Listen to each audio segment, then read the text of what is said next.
but now I'm like super. Well, turn all the focus off. There was Yes, that is.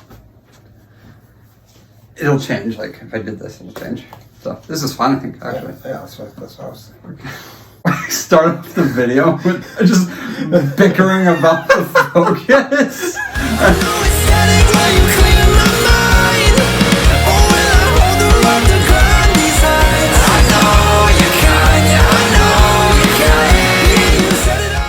Hey guys, we're Gold Souls. Andre Ryan. 2 out of 3 of Band Brothers. The Gold Souls. The Gold Souls. Danny's actually on the way. He's alive and well. He's Lots in of Arizona. So I think we're here today night. We're here today to talk about the song we released. Either what inspired it or what was going through our minds, lyrics, and anything else that we fucking think about. Yeehaw, brother. Yep. You wanna play it? Yeah, I can do that. That's a good place to start.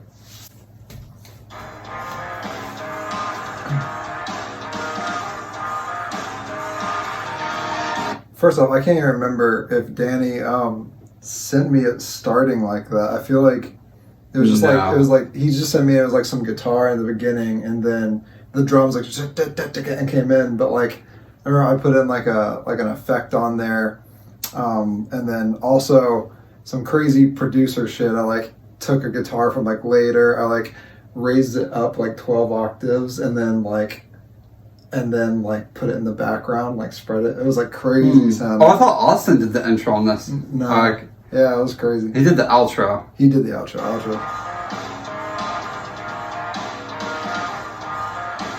Yeah.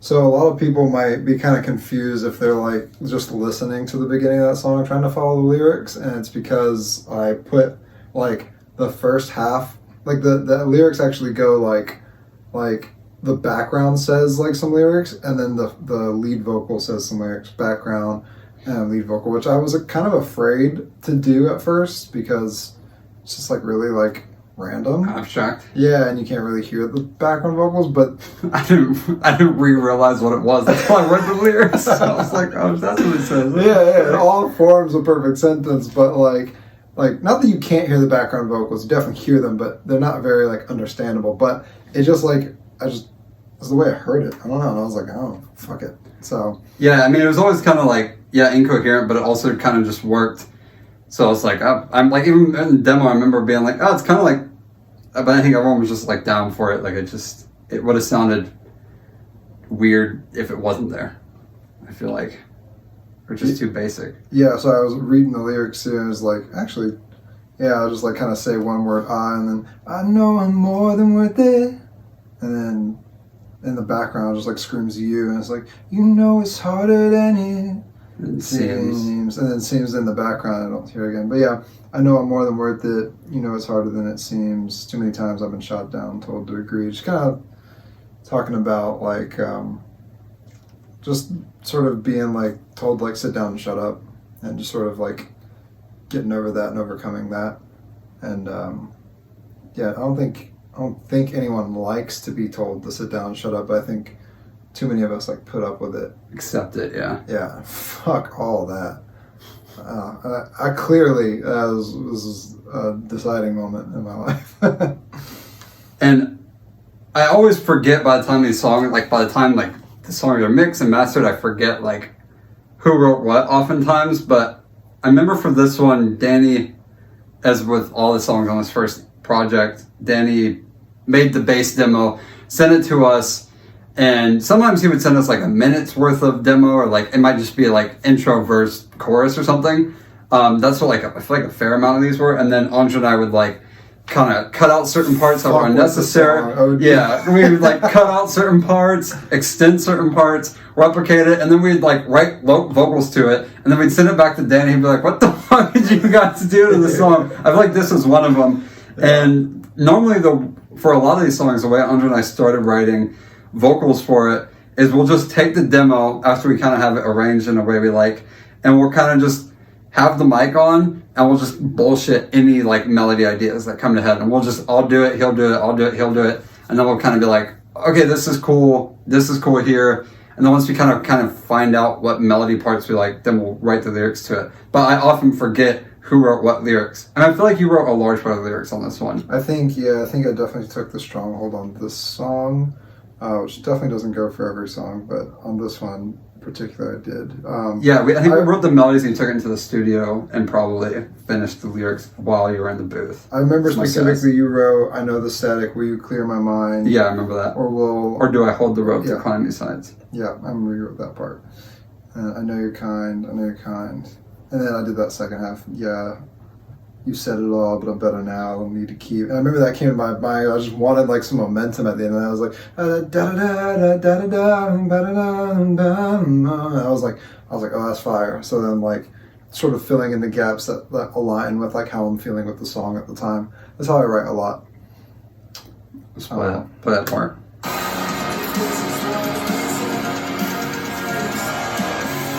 I thought that was so epic too, by the way. There's like the rolling tom drums. If this is what it takes. I was just like, oh God, I was like, that's so epic.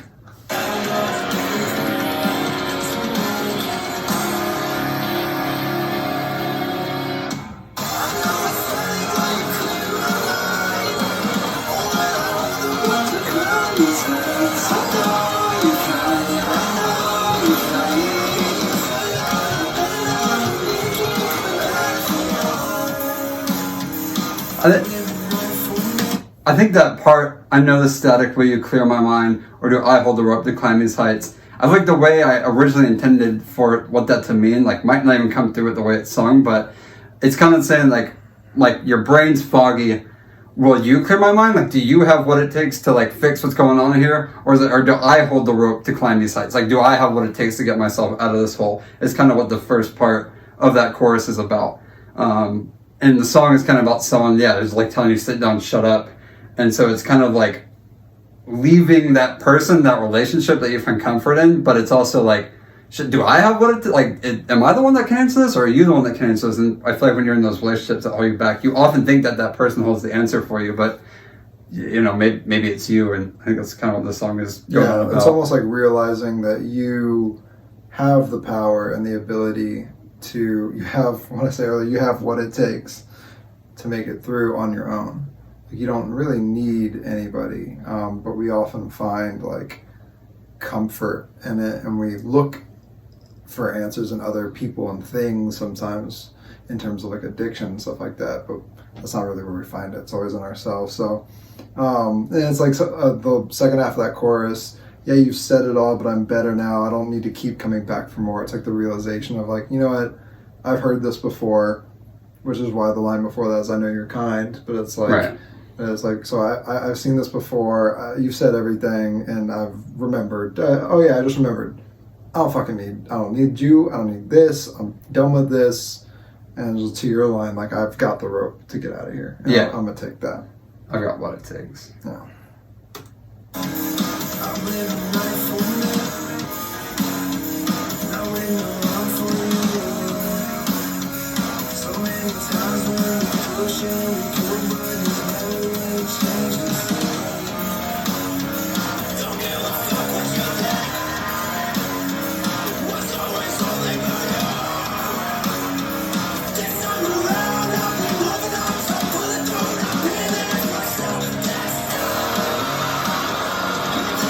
What even to say about that part? That's like probably my favorite part of the whole song. Which one? Don't give a fuck what you think. Honestly, that whole second verse, even from the beginning, it's like, I'm living life for me. And like, obviously, like, there's like a huge motto for me. It's like a certain level of selfish living. Obviously not living like a hedonistic person. Yeah, not hedonistic or narcissistic person. Like, you're just like, but you do have to have a healthy balance of taking care of yourself and putting yourself first. Otherwise, you can't take care of anyone else. I do firmly believe that. So and I live my life largely through that lens. So obviously, like, this line is like a lot of like my raw, like life mantra, like right off the bat. I'm living life for me after I've moved on past this bullshit. You know, it's like, yeah. And I could be remembering this incorrectly, but if I'm correct, then this verse is like is a showcase of something that happens a lot with us. Where I'm pretty sure the first part of the verse is your lyrics and the second part is my lyrics. I think that's actually accurate. It's the opposite for the hook. Oh, really? Yeah. Because oftentimes we'll just we'll be listening to the song, we'll be in the same room writing, and then we'll be like, oh, what do you have? What do you have? And then sometimes we'll just be like, oh, okay, we'll just use half yours, half mine, like a line. We have a topic. We're not like just writing randomly and like hooking it coincides. So I think that's probably what happened here in that part.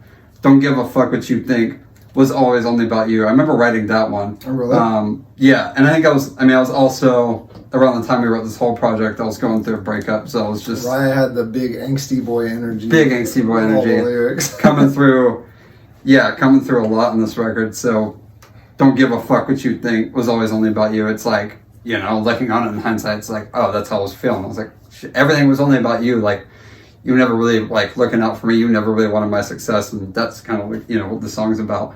And it just came out in the angstiest way possible. Don't give a fuck what you think. I remember I was talking to, and I was like, I kind of feel like singing was always only about you. And I was like, that doesn't really make sense. And Andre was like, yeah, fuck it if it doesn't make sense. Like, but it conveys the feeling. And that's also kind of how we would talk. Like, it kind of just was always only about you. Yeah, but also, I mean, it does make sense coming from it's like the second verse after the chorus where you just decided to move on. So you're sort of reflecting on like why you've moved on in that sense. You know, it's like, you know, I don't give a fuck what you think anymore. It was always only about you. This time around, I'm moving on. I'm pulling through for myself. I'm pulling through and I'm being there for myself this time. Yeah, you wrote those lyrics. Yeah. And I was just on the same, like, I wanted to bring that flow back. And I think the lyrics were just fitting, you know, they're fitting for that part.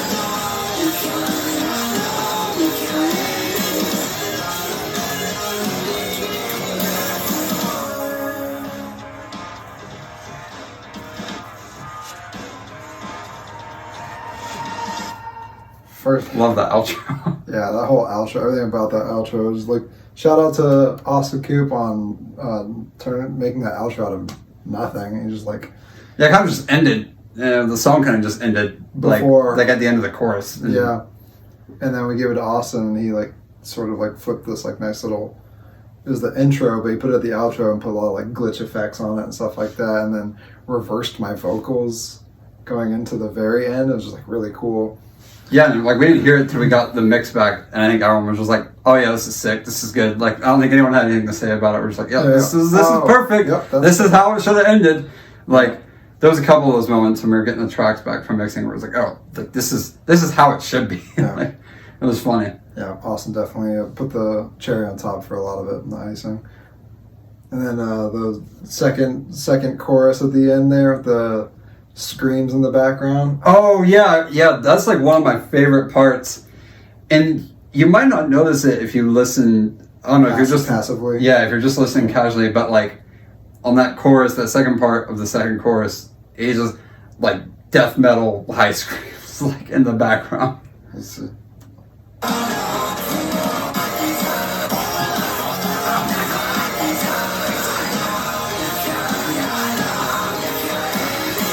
Yeah, you can definitely hear in that part when I like clench my jaw, like kind of like fucking so crazy sick. sounding. It like actually sounds like manic and insane. Like, and I don't remember if you had that there before the drums, but definitely with the faster drums, yeah, the accents. And the funny thing about the drums on this one is the way it is at the end of the chorus here. That doom doom doom get doom get. That's how the drums were in the demo that Danny sent us. It was those more like stripped back, like doom doom doom get. But for some reason, I was just like, I was just trying different groove things, and so I just and I was like, oh, this feels like bouncier. I feel like this could kind of work. And then I threw in the real like punky like at the end. And I remember like switching it up a bit, and I was like, oh, I hope the dudes like this. And I didn't. No, yeah, Andre did it. I don't know if Danny. I don't know if Danny really liked it either at first, but I kind of just like let it sit. And I was like, oh, we'll see. And then just kept on going on, and by the end of it, they're like, oh no, we like it. And then we had tried putting it back, like we had heard what it sounded like, because I recorded it the original way as well. And then when we tried putting it back, we're like, no, this actually slaps more. Yeah, being more energetic. And I think the album kind of needed that. Not that they know what the rest of the project sounds like, but I feel like it needed the... It's the energy that part brings. I personally don't like the like the hi-hat and like sort of like pop punkiness that part is typically used for, which I think is the part in my brain that triggers. But it You're like, no, too much pop punk, like, stop it! Is this Blink? But the energy it brings to the end of the song is the most fitting part. You know what I mean? Like that ties it all in so well. And then when we try to go back to the other drums, which were like more like spacey but more drivey, which is like really up my alley. I love that shit. I was like, but it's missing the energy. So at the end of the day, we ended up keeping that. Yeah, I mean, I think I threw that part in there, that fast part, partially just because I was like, I wanted something memorable. Like you wouldn't really maybe expect that to happen off the bat. So it's kind of just like one of those changes where like if you're listening to it and maybe I'd zoned off, which I don't think you'd zone off. The songs are like 2 minutes, 15 seconds. But if you did, then that switch up would definitely be like, oh shit, like, you know, maybe you would hate it, but it would definitely catch your attention. Yeah, that's for sure. Well, yeah, that's I think that pretty much wraps it up for Know Your Kind. Know Your Kind, yeah, I think so. Yeah, so let us know in the comments if you guys like this. We do lots more. Yeah, probably I actually like this. I like doing it. I had to sit next to him for a couple minutes, but God forbid, the only time I hang out. Yeah, we're just forced in rooms to create content, and whenever we're let out, we just don't talk to each other at all. Just ignore each other all day. Just hangs out with women all day. If only that was life. It's not too far off. This interesting too. These photos were just some photos. The photo for the album artwork was just some photos that we just took randomly one night when Danny was here, because we're like, oh shit, we gotta get as much content as we can when Danny's here, because prior to this week, basically, Danny's been in New York for the whole year. We were starting the band and writing, and so when it came time to package up the singles, we're like, fuck, we don't know what photos we're gonna use of the three of us, and this was something we had, and I was like it kind of is good enough. We give it to Sparks. She did the edits on it. Shout out Sparks for the photo edit, and then shout out Kaylin for taking that impromptu photo on a really cold night on the bridge. Oh yeah, on the Suicide Bridge. Oh. If you're from Pasadena or you live in the area, you know what that bridge is. In retrospect, we should have used this Suicide Bridge photos for Suicide. Next song. Who would have thought? So yeah, thank you guys. Appreciate you. Thanks for this is the thanks for watching. End it there and zoom in. Alright, subscribe. Have a good... We drop more of these. We put more videos up. Lyric videos, visualizers, music videos, lyric explanation videos, other shit. When I put the palm over the camera, it's done. I'm done.